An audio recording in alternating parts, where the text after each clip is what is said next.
Es un placer recibirlos, queridos amigos sintonizados, porque hoy tenemos una invitada muy especial, una invitada orgullosamente guasemota, que tiene mucho que compartirnos de todas sus experiencias, pero sobre todo, licenciada, bienvenida. ¿Cómo se encuentra esta tarde? Muchas gracias, Laura. Muy bien aquí, pues primeramente agradecerles la invitación y pues para mí es un gusto estar con ustedes aquí charlando.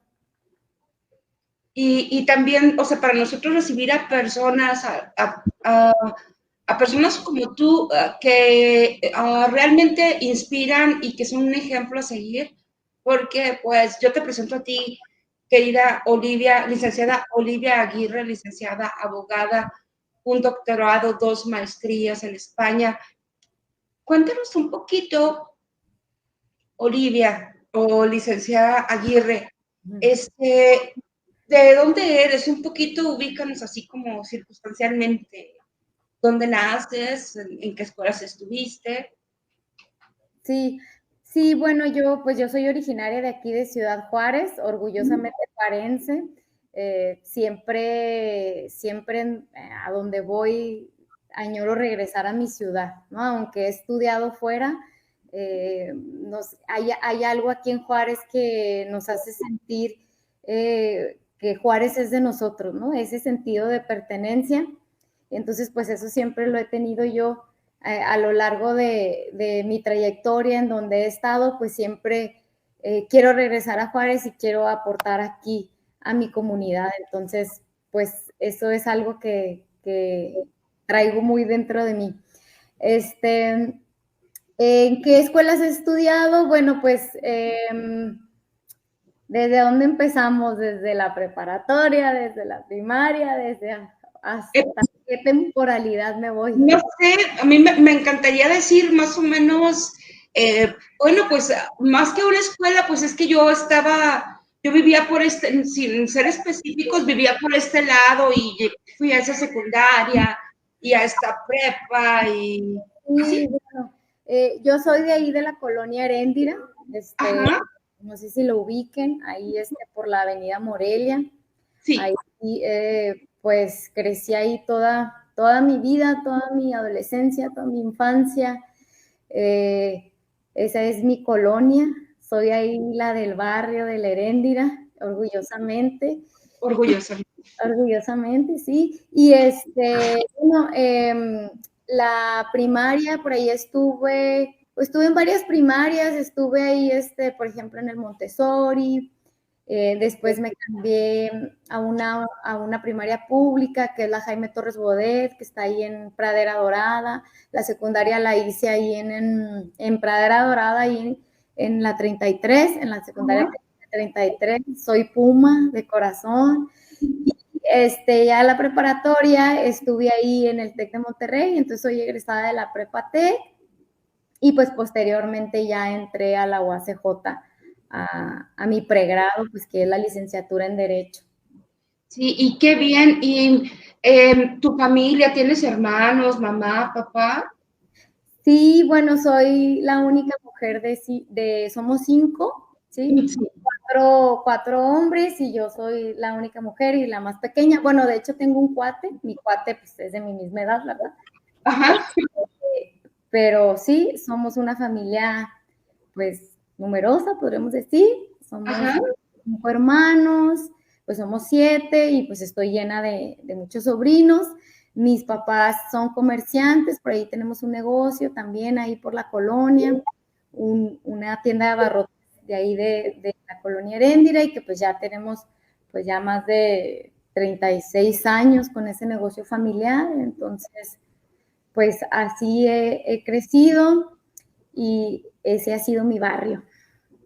Tu barrio, pero pues el barrio también de Ciudad Juárez. Y Sí, a claro. ver, sí, la pregunta con la que me gustaría empezar ya el curso directo de esta entrevista, de todos tus logros, de tu trayectoria, de que estuviste en España, de que en realidad toda tu trayectoria. ¿En qué momento tú dijiste, yo voy a ser abogada? O, Sí, bueno, realmente Cuando estaba en la preparatoria nos dieron un curso o un examen de orientación profesional. A mí me gustaba mucho la actuación, para serles honesto. Sí. Yo quería hacer pues no sé, quería entrar a la actuación y quería entrar en esos ámbitos de la comunicación social, pero dentro de mi examen profesional también me salió esa área de las ciencias jurídicas. Ajá.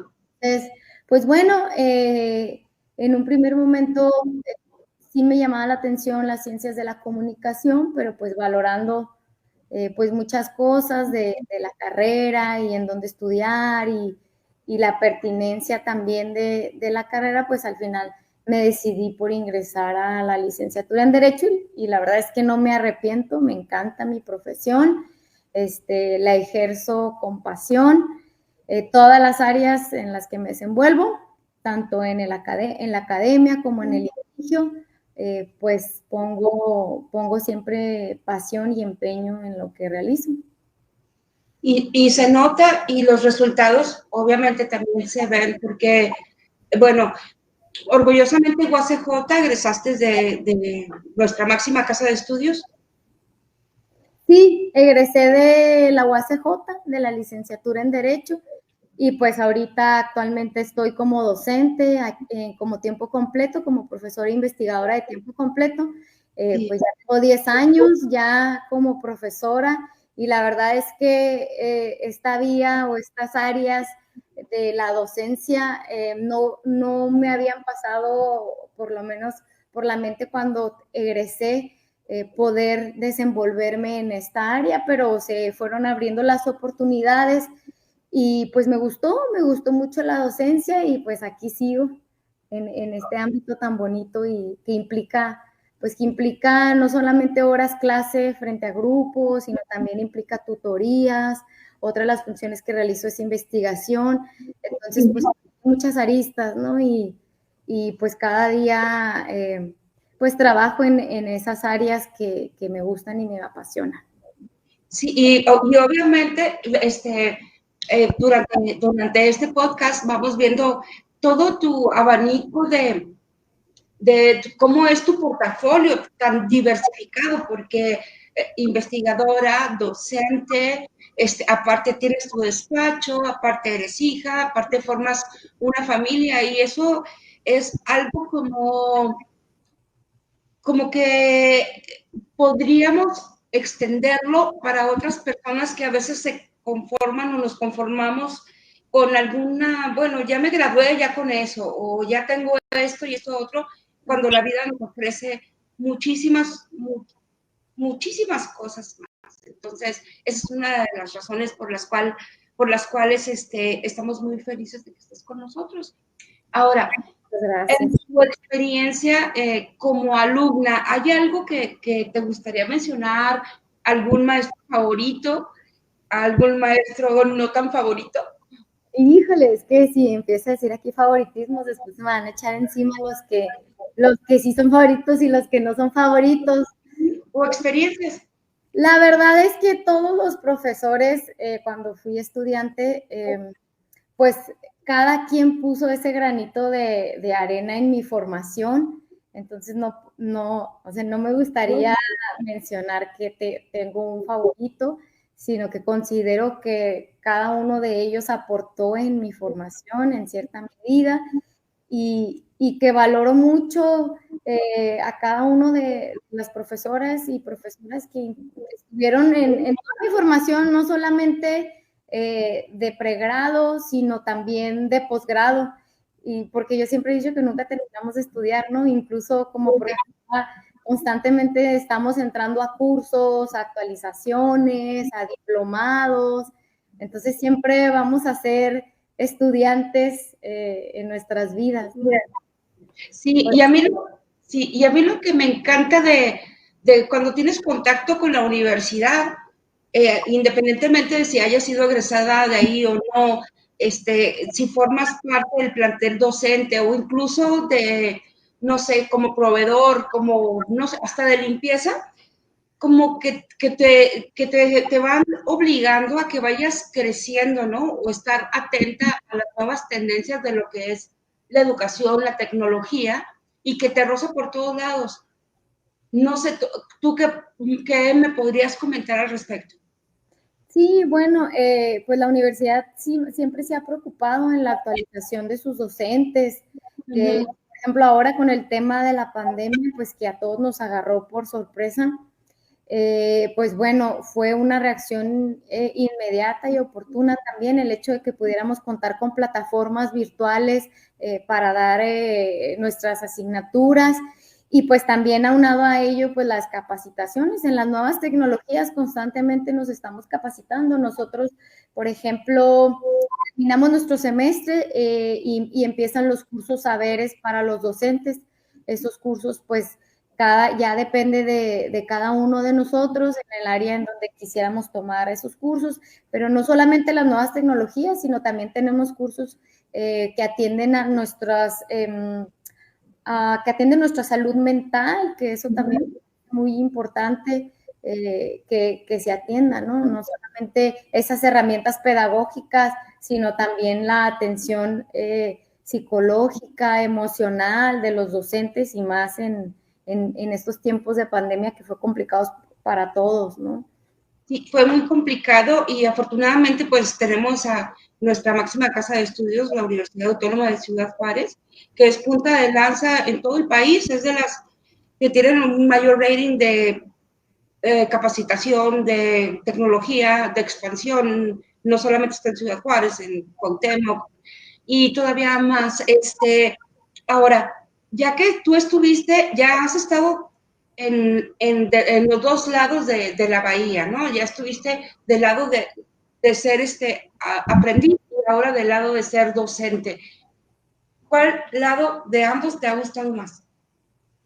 Híjole, pues es que como te digo, nunca terminamos de ser estudiantes. Yo todavía sigo siendo estudiante en ocasiones y me gusta mucho también este papel del otro lado de ser estudiante, porque siento yo que tengo un poquito de menos responsabilidad que del lado del maestro, ¿no?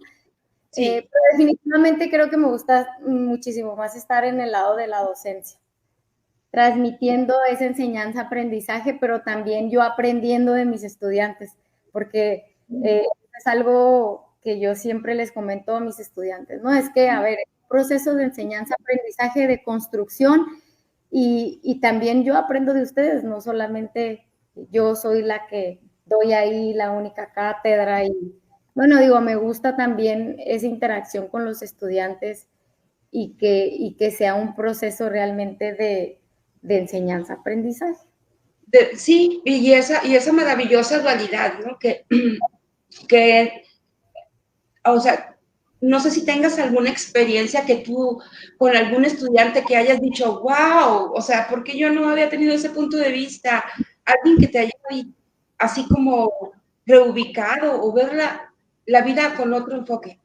No, claro, de hecho, pues el derecho a disentir, pues es algo que nos hace cada vez más democráticos, ¿no? Vivimos en un país, bueno, considero yo democrático en el sentido de que hay distintas opiniones respecto a temas y que es válido disentir y no por ello, pues, no podemos reflexionar de esa postura o en ese momento de esa opinión de algún alumno, ¿no? Entonces, pues, al contrario, hace más rica la clase, la participación, pero también si hay posturas en contrario o enfoques distintos, creo que eso nos hace diferentes y nos hace, pues, aportar y también reflexionar tanto de este lado como docente como del lado de los estudiantes. Bien. Ahora, estudiaste aquí en Ciudad Juárez, también estudiaste tu doctorado y una maestría, me parece, o las dos en España.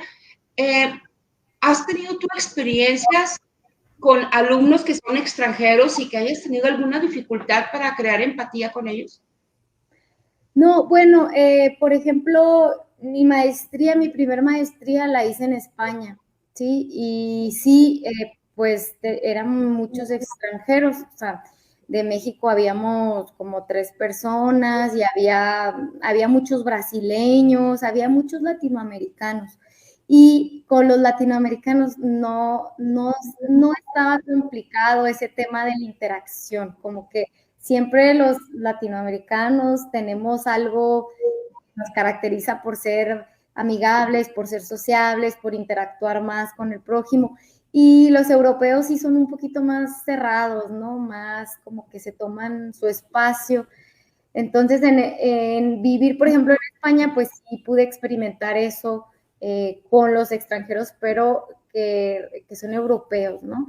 Ya con los latinos, pues es distinto porque había pues más afinidad en muchas cosas, en el trato, y no me fue complicado pues entablar amistad con estudiantes de Latinoamérica y con españoles o europeos, sin embargo, pues sí son un poquito más reservados.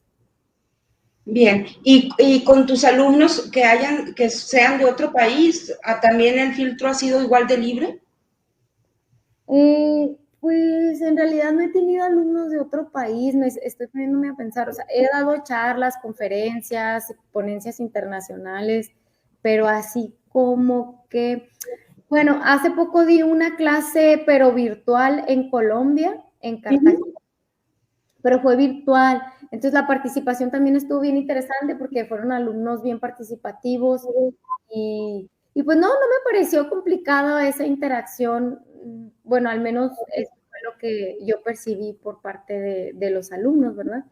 Que a pesar de que el idioma es el mismo, el español, pues sí tenemos distintos modismos o distintas formas de transmitir el conocimiento, pero al menos considero que sí logré transmitir el conocimiento de esa clase, que fue metodología de la investigación jurídica. Nada más fue una clase, es un programa que se le conoce como clase espejo, en donde yo voy y doy una materia, una clase de esa misma materia a una docente de otro país y esa docente viene y da la asignatura acá a mis estudiantes también. Pero es un solo día, entonces, pues de ahí en más no he tenido más experiencia con estudiantes extranjeros en mis clases, pues. Bueno, pero al menos ya empezamos rompiendo fronteras y que no te causó ninguna dificultad, porque este canal lo ven normalmente gente muy joven. En el primer punto de nuestra entrevista, no recuerdo si estuvimos al aire o no, mencionamos que eres una fuente de inspiración para cualquier jovencita o jovencito que aunque provenga de una familia clase media o como sea, todavía no es ningún impedimento para que puedan lograr alcanzar tus sueños. Y tú terminas tu licenciatura, tu abogacía aquí orgullosamente UACJ. ¿Y en qué momento tú dices, no, pues como que yo me tengo que ir a otra parte? ¿Cómo fue esa transición de seguir tus estudios en España? Bueno, yo ya tenía la idea desde que a finales ya de los últimos semestres de hacer un posgrado. Y ya tenía también la idea de que fuera en derechos humanos. Era una área que me gustaba y a pesar de que todavía no estaba la reforma al artículo primero del 2011, que fue la que vino también a hacer el boom de los derechos humanos aquí en México, aunque obviamente no es que no se tuviesen, ¿no? Pero esa reforma pues fue de gran trascendencia y de gran impacto y a partir de ahí pues es que los derechos humanos toman un poquito más de relevancia. Bueno, cuando yo decidí, pues fue inmediatamente cuando terminé la licenciatura, apliqué a un posgrado, en este caso fue la Universidad Pablo de Olavide en Sevilla, España, y pues dije, bueno, voy a aplicar, voy a ver si quedo, mandé mi preproyecto de investigación y pues sí fui seleccionada. Y bueno, ya empezó todo el papeleo pues bueno, empezar a hacer los trámites de inscripción, buscar este lugar en donde vivir allá, buscar inclusive becas también para poder estudiar allá, que pues sabemos que es caro estudiar en el extranjero. En este caso sí recibí una beca por parte de la UACJ también, y pues bueno, con apoyo de mis padres logré poder irme a España. Y pues claro, tampoco es que viviera ya, o sea, era estudiambre, como decía yo, ¿no? O sea, no es como que te vas con todos los lujos. De hecho, pues sí fue complicado también allá el tema económico, pero bueno, logré al final concluir mis estudios y inmediatamente concluí y me regresé acá a Ciudad Juárez y se me dio la oportunidad de entrar a dar clases en la UACJ y empecé dando una clase. Recuerdo que era Sociología del Derecho, fue mi primera asignatura. Y pues bueno, ya de ahí en más pues seguí en ese ámbito académico y pues ya aquí sigo. Y sigues, y pues de lo cual nos sentimos muy orgullosos. Yo creo que también tus alumnos, si nos están viendo, si no ahorita en vivo en las repeticiones, o tus compañeros, tus maestros, tus jefes, de volver a revalorar todo lo que has pasado y que tú dices, bueno, es que es maestra, pero es que está bien jovencita, ¿no? Pero lo que te costó estar ahí, lo que te costó lograr tu maestría, tu maestría sí, y tu doctorado, no fue nada fácil. ¿Qué más nos podrías comentar al respecto de tu lucha por alcanzar esos objetivos académicos? Sí, no, pues no ha sido fácil, sin duda tiene mucho que ver el tema de la dedicación, de constantemente tener claro al menos a dónde quería llegar, dónde quería posicionarme.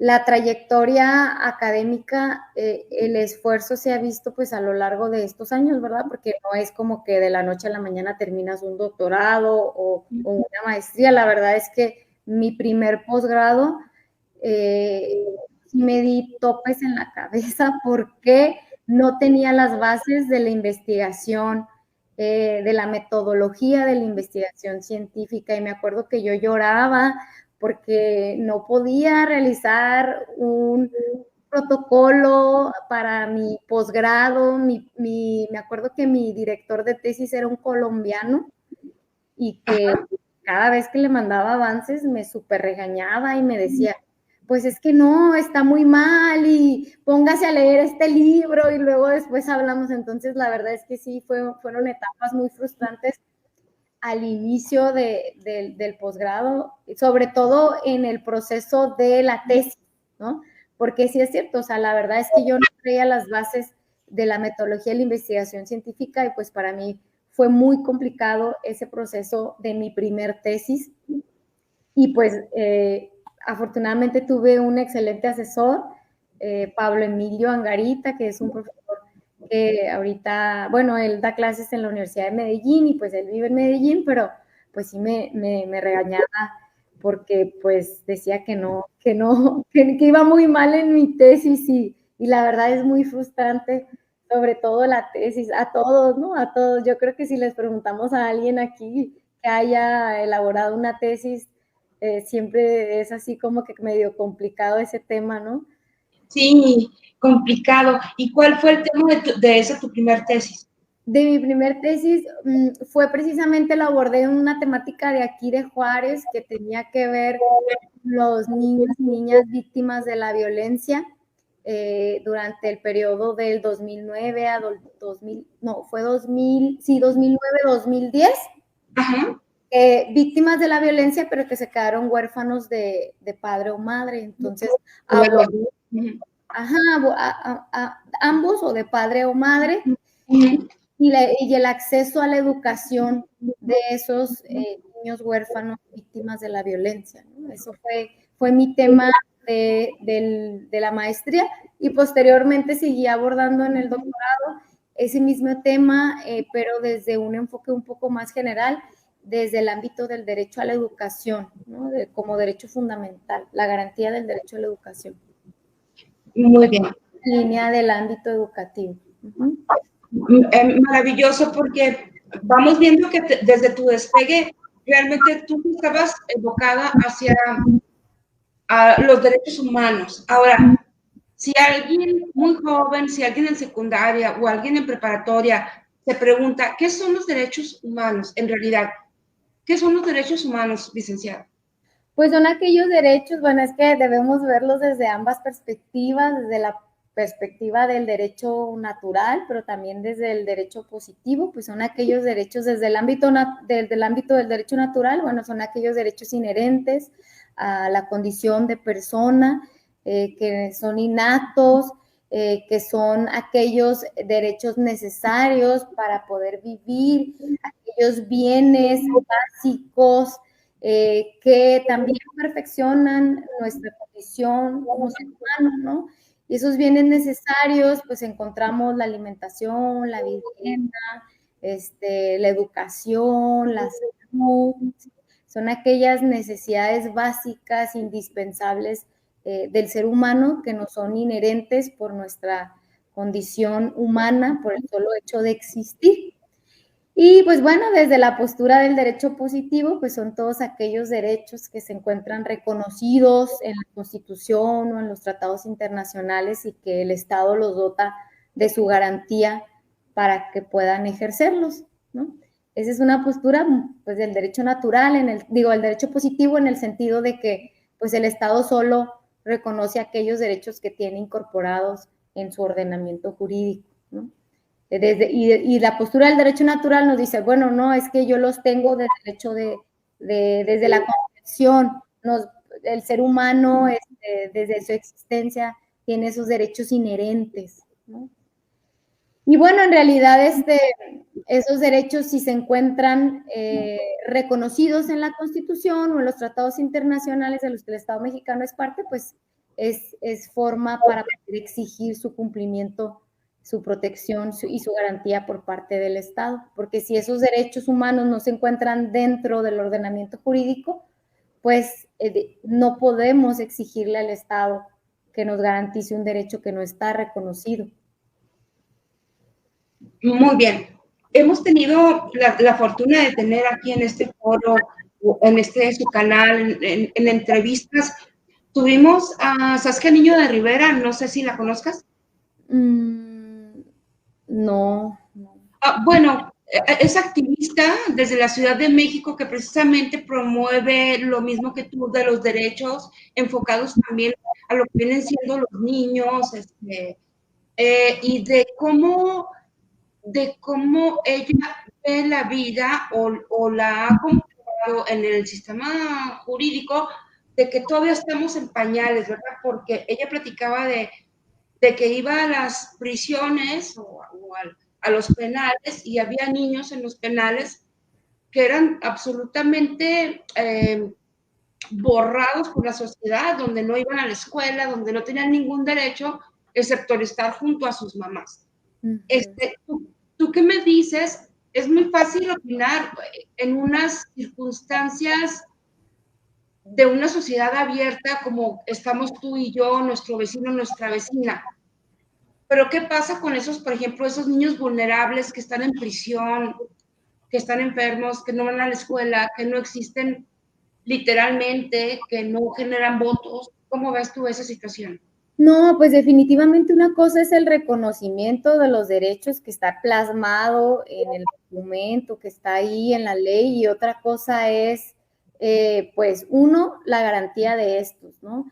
Pues muchas veces no se garantizan esos derechos y si no se garantizan hay una violación al derecho. Entonces, pues realmente ese ejemplo que nos compartes de los niños que se encuentran al lado de su madre en prisión, pues es precisamente un claro ejemplo de violación a los derechos del infante y sobre todo la violación al interés superior del menor.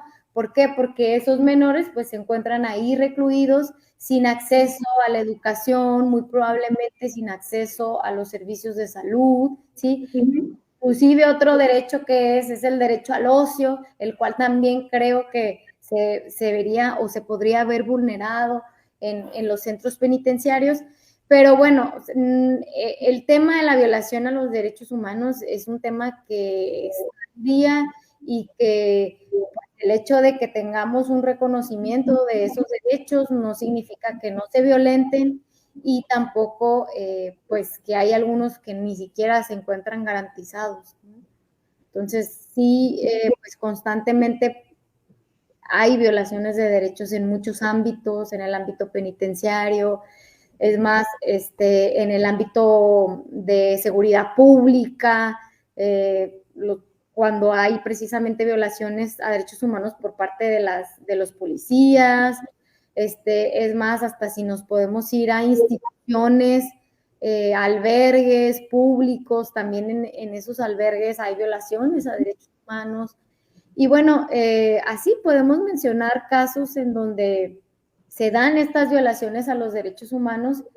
Y bueno, lo importante es visibilizar esas violaciones y bueno, cada quien desde su ámbito, de sus competencias, pues hacer acciones pertinentes para que se dejen de violar esos derechos humanos. Sí, dejar quizás, no sé, de salirnos un poquito de nuestro hábitat, y ver y comprender que si nosotros estamos bien, no quiere decir que el vecino también esté bien o que el niño del vecino esté bien. Ya que estamos hablando de derechos humanos, que lo dividió abogada en dos partes, yo lo entendí como el primario y el secundario, ¿no? El primario es para subsistir, el derecho a la educación, el derecho a comer, no sé, salud. ¿Qué nos recomiendas como a la sociedad para ejercer esos derechos o no ser indiferentes a la omisión de los mismos? Bueno, primero, pues conocer los derechos humanos, ¿no? La Declaración Universal de los Derechos Humanos maneja 30 derechos humanos, ¿sí? Y también se clasifican en generaciones, ¿no? Tenemos los derechos de la primera generación, que son los derechos civiles y políticos, los derechos de la segunda generación, que son los derechos económicos, sociales y culturales, o también conocidos como derechos sociales, y los derechos de la tercera generación, los derechos de solidaridad, que tienen, se fundamentan en el valor de la igualdad. Entonces, podemos hablar de generaciones, hay quienes hablan de hasta cuarta generación, quinta generación, los derechos de las nuevas tecnologías, de la biotecnología, pero bueno, lo más importante aquí es primero conocer esos derechos para poder exigir, porque si no los conocemos, pues difícilmente sabemos que tenemos esos derechos, ¿no? Entonces, pues en la Constitución podemos ver esos derechos, pero también en los tratados internacionales de los que el Estado mexicano es parte, porque es una extensión, precisamente cuando hablamos en temas de derechos humanos, los que se encuentren dentro de la Constitución, pero también aquellos tratados internacionales en materia de derechos humanos que el Estado mexicano es parte. Entonces, una vez que ya conocemos cuáles son esos derechos, o inclusive también la Suprema Corte ha desarrollado derechos que textualmente no están en la Constitución. Por ejemplo, tenemos el derecho a la ciudad, que es un derecho desarrollado últimamente por la Suprema Corte, ha sentado precedentes sobre este derecho. El derecho al libre desarrollo de la personalidad es un derecho que se encuentra visible en los criterios de la Suprema Corte y que si hacemos una revisión en la Constitución, pues tal cual ahí no lo encontramos, ¿verdad? Entonces tenemos que hacer pues una revisión amplia en cuanto a cuáles son esos derechos que se encuentran plasmados en la Constitución, en los tratados, en los criterios, tanto de la Suprema Corte como criterios internacionales, y luego conocer las vías que puedo activar cuando hay una violación a mis derechos humanos, ¿no? Tanto las vías jurisdiccionales, pero también la vía no jurisdiccional. Entonces, bueno, creo que es importante para poder exigir. Muy bien. Entonces, esos son los derechos humanos, básicamente. Y si nosotros quisiéramos ahondar un poquito más en nuestro tema, en este tema, y ser, no sé, un poquito autodidactas, licenciada, ¿en dónde hay algún sitio que nos pueda ofrecer esa información, algún sitio en la internet? Pues sí, o sea, de cuáles son esos derechos que se encuentran consagrados en la Constitución y en los tratados. Los derechos que podemos tener usted o como yo de ciudadana, ¿no? Hasta dónde podemos llegar o hasta dónde hemos llegado por desconocerlos. No sé si hay alguna plataforma que nos diga, no, que nos haga ver las cosas plasmadas y tangibles. Sí, pues por ejemplo, tenemos el portal de la Comisión Nacional de Derechos Humanos y el portal de la Comisión Estatal de Derechos Humanos, que ahí explican ellos, tienen videos, material didáctico de manera muy clara, tienen cuadernillos en donde explican de manera muy clara cada derecho y la definición o el contenido de cada uno de ellos, ¿no? Y ellos, en el caso de las comisiones, pues trabajan también en escuelas primarias, en secundarias, entonces tienen un área de capacitación y esa área de capacitación, pues bueno, trata de llegar a los lugares donde en ocasiones es invitada la misma comisión o también a través de la misma página hay videos, hay cuadernillos que se pueden consultar y que son pues de fácil acceso y de lectura accesible sobre todo, ¿no? Que no es un lenguaje así como tan técnico, tan jurídico, que si nos vamos al buscador de, no sé, de la Suprema Corte de Justicia de Jurisprudencias, pues ahí nos vamos a hacer garras porque no vamos a saber ni por dónde buscar y cuando empecemos a leer quizás se nos complique la lectura en cuanto al lenguaje técnico desde las jurisprudencias o tesis de la Suprema Corte, y entonces un lenguaje que creo yo que está sencillo, que es coloquial y que va dirigido precisamente para el público en general, es el portal de Comisión Nacional de Derechos Humanos y también el de la Comisión Estatal de aquí de Chihuahua. Encontramos bastante información sobre los derechos humanos, ¿no? Exacto, y bueno, eso es virtualmente, pero también, licenciada, físicamente, ¿a dónde, aquí en Ciudad Juárez, estamos transmitiendo desde Ciudad Juárez, a dónde podemos ir si estamos viendo que estamos sufriendo nuestra violación de derechos o algún conocido familiar? Físicamente, ¿a dónde podemos ir y tocar la puerta? Bueno, como un organismo no jurisdiccional sería la Comisión Estatal de Derechos Humanos. Si la violación a mi derecho humano lo cometió una autoridad municipal o estatal. Si la violación la cometió una autoridad federal, tendríamos que ir a la Comisión Nacional de Derechos Humanos, pero ambos tienen sede aquí en Ciudad Juárez, tanto la Comisión Nacional de Derechos Humanos como la Comisión Estatal, ¿sí? Eso es como un órgano no jurisdiccional, ¿verdad? Que puede conocer de quejas sobre presuntas violaciones a derechos humanos y ya ellos se encargarán de darle trámite a esa queja e investigar a través de un visitador, que son las personas que realizan esa investigación para determinar si la autoridad violentó o no violentó el derecho humano de la persona, la presunta víctima, ¿no? O de quien se presume víctima hasta que se emite la recomendación.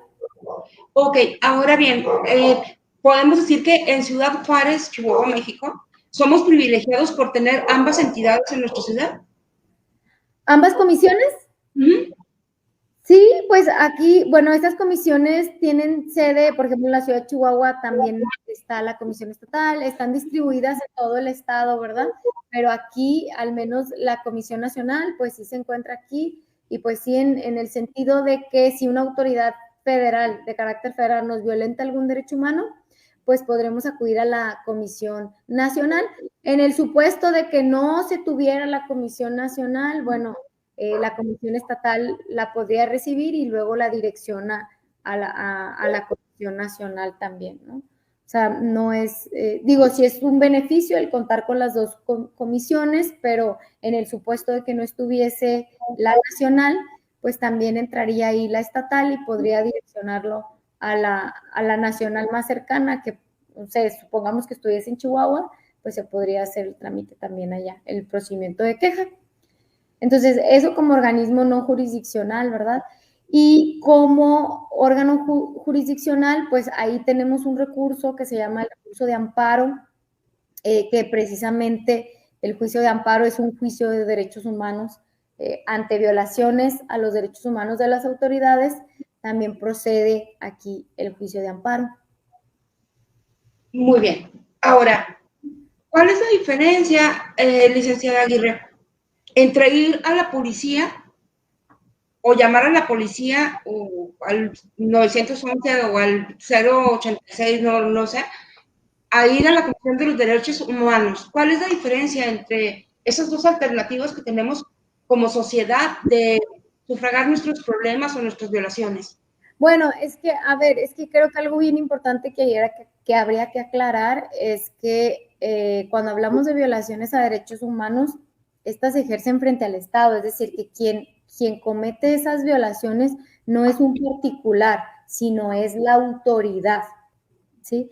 Cuando quien comete, en su caso, por ejemplo, una agresión física, pero es un particular, por ejemplo, mi vecino, ¿no? Supongamos que me agrede físicamente. Ahí, bueno, la instancia sería acudir a la fiscalía, ¿sí? A interponer una denuncia contra ese particular, pero ese particular no es autoridad, no está investido de autoridad.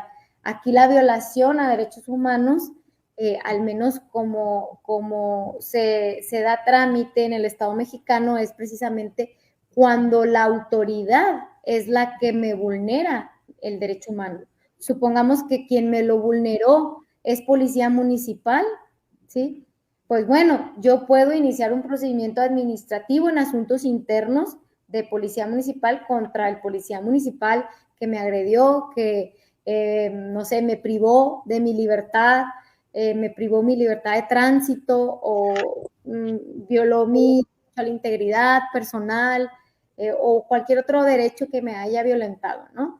Entonces, ¿cuáles vías tengo? Pues tengo la vía administrativa internamente a través de un órgano de control interno, que es asuntos internos, que se le sancione a esa autoridad. Pero también puedo interponer una queja en la Comisión Estatal de Derechos Humanos por la violación a mi derecho humano de libre tránsito por parte de la autoridad municipal. Y a su vez también podría interponer pues un amparo, ¿no?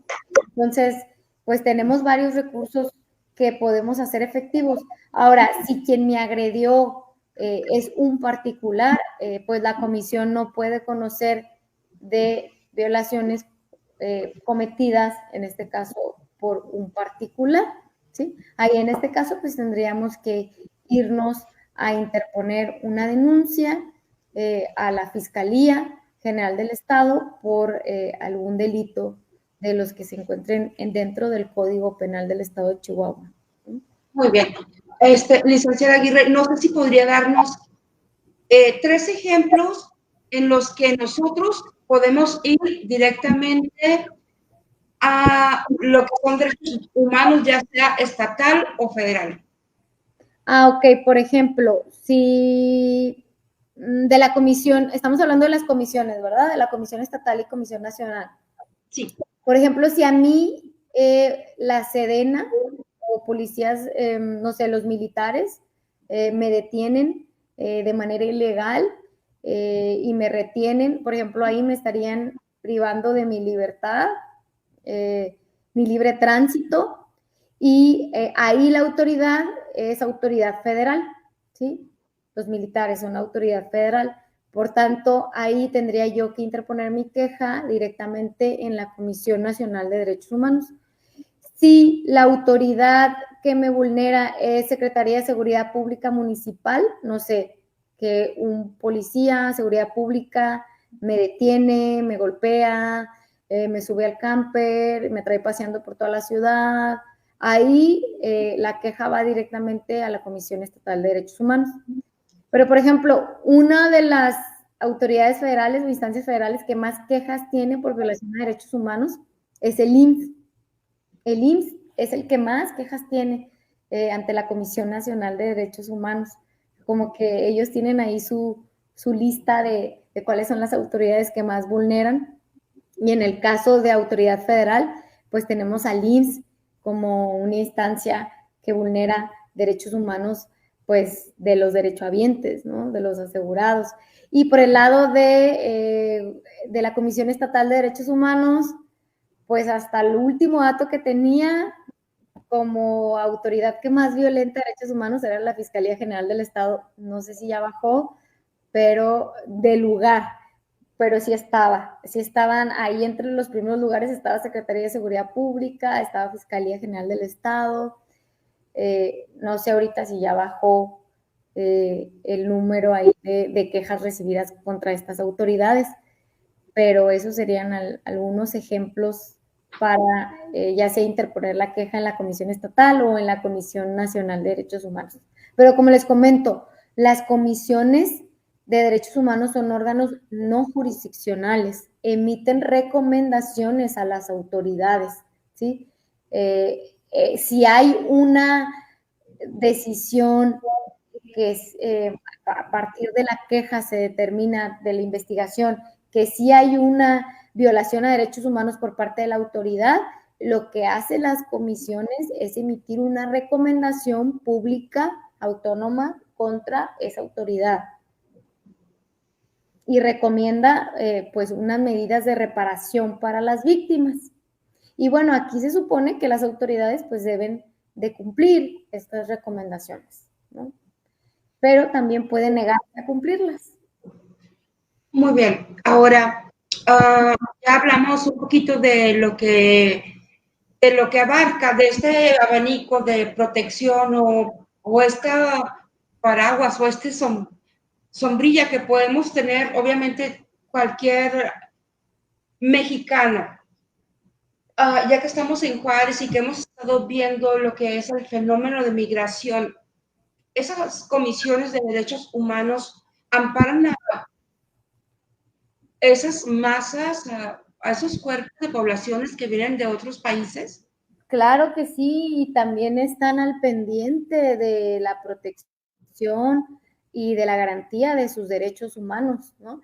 Y de hecho, recientemente vimos por ahí, salió una nota periodística de un albergue que que estaba reclutando migrantes y utilizándolos para trabajos forzados, ¿no? Entonces, pues claro que ahí la función de la Comisión Estatal de Derechos Humanos, de las comisiones nacional y estatal, pues es muy importante también en la supervisión de estos albergues. Aunque bueno, en el caso del municipio, el municipio cuenta con una dirección especial de derechos humanos también que atiende precisamente pues bueno, sobre todo el tema de la prevención de los derechos humanos, también está al pendiente de estos lugares que albergan pues a migrantes y que muchas veces son utilizados pues para explotar a los migrantes o inclusive pues para cometer algunos otros delitos, ¿no? Entonces, sí, bueno, sí, la protección de los derechos humanos, pues es para todas las personas, no es como que tengas que ser ciudadano mexicano para que no te protejan en el ámbito de tus derechos humanos, ¿no? De hecho, los derechos humanos son universales, son irrenunciables, son inalienables, no podemos vendernos, no podemos transmitirlos a otros, ¿sí? Son interdependientes, están conectados todos los derechos humanos. De hecho, todos los derechos humanos, a la luz de la Declaración Universal de los Derechos Humanos, tienen el mismo valor. Todos los derechos humanos, ¿no? Para todas las personas. Bien, ahora me voy a ir así como ya empezamos con Ciudad Juárez, empezamos con nuestro país. Si tuviéramos que poner una calificación, licenciada Aguirre, de cómo andamos en esos derechos humanos en nuestra sociedad, cómo andamos o qué tenemos que hacer o qué podemos hacer como sociedad para elevar o darle puntos a esa calificación. Pero, ¿cómo andamos en qué? ¿O en temas de violación a derechos humanos en nuestra ciudad? ¿O en temas de que se conozcan esos derechos humanos en nuestra ciudadanía? ¿O en qué sentido? Bueno, a mí me encanta en el sentido de que se conozcan y que se cumplan, porque a veces podemos tener la imagen de que nos están faltando nuestros derechos humanos y vamos a hacer diferentes comisiones y como usted nos dijo, ellos solamente hacen una recomendación de lo que se debe de hacer, ¿no? Entonces, ¿realmente se soluciona el problema o solamente se endosa? Bueno, es que como les comentaba, nosotros podemos accionar el órgano no jurisdiccional, que es las comisiones, pero al mismo tiempo también podemos accionar el órgano judicial. Y si nosotros accionamos el órgano judicial, bueno, pues ahí ya hay una obligación del cumplimiento de la resolución del órgano judicial. Supongamos que, no sé, esto es bien común ahorita que se presente con el regreso a clases. El tema de que no permiten el acceso a los estudiantes en determinada escuela pública o inclusive privada, porque, bueno, me pasó de hecho este caso, porque llegó este caso conmigo, de una exalumna que a su hijo no lo dejaban entrar a la escuela porque bajo el argumento de que, bueno, tenía hiperactividad, este tipo de diagnóstico, y que hasta entonces no lo llevara con el neurólogo, pues no le iban a permitir el acceso a la escuela. Entonces, bueno, ahí, pues ahí vemos una clara discriminación al menor por esta situación o esta condición del menor en cuanto a la hiperactividad no diagnosticada, porque el menor todavía no había sido diagnosticado propiamente. Sin embargo, ahí pues vemos una violación al derecho a la educación, ¿no? Entonces, por ejemplo, ahí la propuesta que yo le hacía a mi exalumna, le decía que podíamos tramitar un amparo, ¿no? Contra la institución. ¿Por qué? Porque le estaba violentando el derecho a la educación. Entonces, en este caso, obvio, también le di el otro supuesto que podíamos meter la queja en la comisión estatal, pero me parecía más rápido a mí resolverlo por la vía del amparo, ¿no? Porque pues es más rápido que el proceso que puede llevar a cabo un proceso de investigación en la Comisión Estatal de Derechos Humanos. Entonces, una resolución de un tribunal federal respecto estos temas o esta problemática, pues es de cumplimiento inmediato. Entonces, claro, el tribunal de amparo, el juez de distrito o solicita informes a la autoridad responsable y esta contesta y luego, bueno, ya el juez resuelve y resuelve pues a la brevedad, no es que tarde mucho en resolver, y bueno, ya atendiendo al caso en específico, pues ya es que en su resolución ordena o puede ordenar en este caso que se le dé acceso a este menor al derecho a la educación, ¿no? Pero bueno, ya el juez tendrá que valorar el caso concreto. A lo que voy es que, pues me parece más efectivo el proceso judicial que el organismo no jurisdiccional. Pero eso no significa que yo no pueda activar los dos al mismo tiempo. Puedo activar la Comisión Estatal de Derechos Humanos y al mismo tiempo puedo someter el recurso judicial. De hecho, no me impide, puedo hacer las dos, pero yo creo que lo más fácil sería el amparo en temas de violación a derechos humanos. Muy bien, perfecto. Ya casi llegando a la recta final, licenciada, ¿hay alguna relación con lo que es la Suprema Corte de la Justicia con las comisiones de derechos humanos? ¿Hay alguna que, perdón? ¿Alguna relación con la Suprema Corte de Justicia con las comisiones de derechos humanos? Bueno, la Suprema Corte de Justicia pues es el máximo órgano judicial que tenemos en el Estado mexicano y pues relación, lo que pasa es que sí hay relación porque las comisiones, tanto estatales como nacionales, pues a pesar de que es un órgano autónomo, pues está vinculado en el tema de derechos humanos porque quienes sientan precedentes sobre derechos humanos y quienes son los últimos intérpretes de la Constitución, pues es precisamente la Suprema Corte de Justicia de la Nación. Entonces, pues las comisiones tienen esa vinculación porque quienes sientan esos precedentes sobre derechos humanos, inclusive establecen los alcances de ciertos derechos, es la Suprema Corte. Entonces, ellos tienen que estar involucrados forzosamente con los criterios de la Suprema Corte, pero ambos órganos pues son autónomos, ¿no? O sea, no es que la comisión dependa de la Suprema Corte, porque es un órgano, las comisiones son órganos autónomos, independientes y con presupuesto independiente.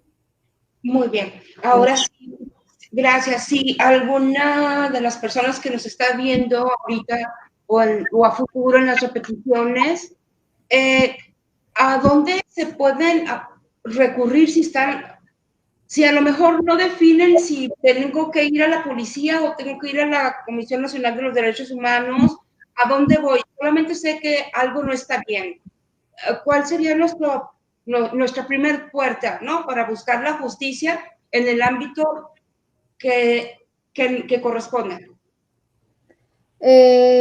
Bueno, es que depende qué esté pasando, ¿no? Si se cometió un delito, pues bueno, aquí lo primero que hay que hacer pues es marcar el 911, ¿verdad? Para que pues se acerque en este caso pues la autoridad, en este caso pues Secretaría de Seguridad Pública, que es el primer contacto, y Secretaría de Seguridad Pública los vincula precisamente a la Fiscalía, interponer su denuncia. Si es un delito que se persigue de oficio, bueno, da vista al Ministerio Público, la misma policía.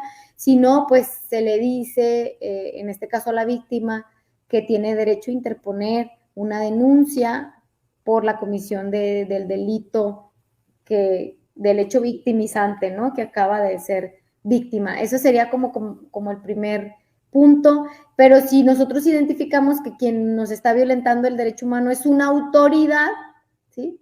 Entonces ahí, pues bueno, hay varias opciones. Una opción sería ir a la Comisión Estatal de Derechos Humanos si la autoridad es municipal o en su caso estatal la que violenta el derecho humano, y si es autoridad federal, pues ir a la Comisión Nacional de Derechos Humanos o en su caso, pues interponer un recurso de amparo. Por ejemplo, licenciada Aguirre, si yo estoy viendo que en la esquina de aquí de mi casa hay trata de blancas, ¿a quién le hablo? Al 911. Yo sospecho que hay trata de blancas que son menores de edad. Bueno, ahí pues es un delito, ¿verdad? Ahí tendría que hablar al 911 para que se acerque Seguridad Pública Municipal y a su vez, pues por parte de Secretaría de Seguridad Pública, pues puedan a través de policía ministerial realizar, no sé, la investigación correspondiente ahí en esa zona, un cateo, lo que fuera necesario para pues en este caso identificar a quienes están cometiendo ese delito, ¿no? Bien, en otras palabras, ya muchas gracias, licenciada, por haber estado con nosotros esta noche. Esperamos que no sea la última, que sean muchas más, porque la información que usted nos está proporcionando es muy valiosa. Nos abre los ojos a personas que no tenemos nada que ver con el ámbito de la justicia o de los derechos humanos o de la ONU, no sé, tantos caminos que sí tenemos para hacer un mundo mejor. ¿Hay algo que le hubiera gustado, que le gustaría expresar antes de finalizar esta entrevista? No, pues nada más invitarlos en el tema de los derechos humanos a que nos empapemos que conozcamos de estos derechos para poder exigir el cumplimiento de los mismos. Y también, no nada más nosotros, ¿verdad? Nosotros nos damos cuenta de violaciones a derechos humanos de alguna otra persona que está en nuestro entorno, pues también transmitir con esa persona el conocimiento de que se están vulnerando sus derechos humanos y también qué puede hacer al respecto, ¿no?